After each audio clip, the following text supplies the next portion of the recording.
देखें जी, अदम एतमाद की मोशन पेश करनी है या नहीं करनी, गवर्नर ने एडवाइस देनी है या नहीं देनी, इस पर अभी तक कोई हतमी फ़ैसला नहीं हुआ। कल भी मीटिंग हुई है, आज भी मीटिंग होगी। उसके बाद हम अपने कायदे मोहतरम मियां नवाज शरीफ साहब से भी इंस्ट्रक्शन, गाइडेंस, एडवाइस लेंगे। इसके ऊपर अभी तक कोई फ़ैसला नहीं हुआ। मैं ज़ाती तौर पे मैं समझता हूँ कि अगर पंजाब असम्बली तोड़ी जाए या 7 KPK की असम्बली तोड़ी जाए, हम वफाकी हुकूमत को बरकरार रखें। बलूचिस्तान की हुकूमत बरकरार रहेगी कि उन्होंने इनकार कर दिया है असम्बली तोड़ने से। सिंध की हुकूमत बरकरार रहेगी क्योंकि पीपल्स पार्टी ने, जरदारी साहब ने दो टोक अंदाज में कहा कि जी हम असम्बली जो है वो डिज़ॉल्व नहीं करेंगे।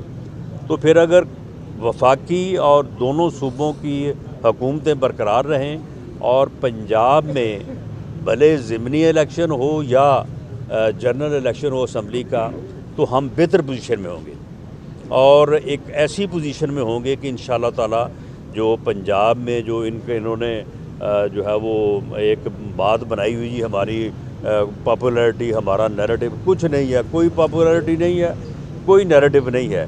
जब ये हुकूमत में थे उस वक्त भी महंगाई थी, आम आदमी जो है वो महंगाई के हाथों तंग था, हुकूमत से लोग नाराज़ थे, अपोजिशन जो है वो बेनिफिशरी थी, हमें उसका बेनिफिट था, हमें जो है वो लोग वोट दे रहे थे, सारे इलेक्शन जो है वो हम जो है वो जीत रहे थे।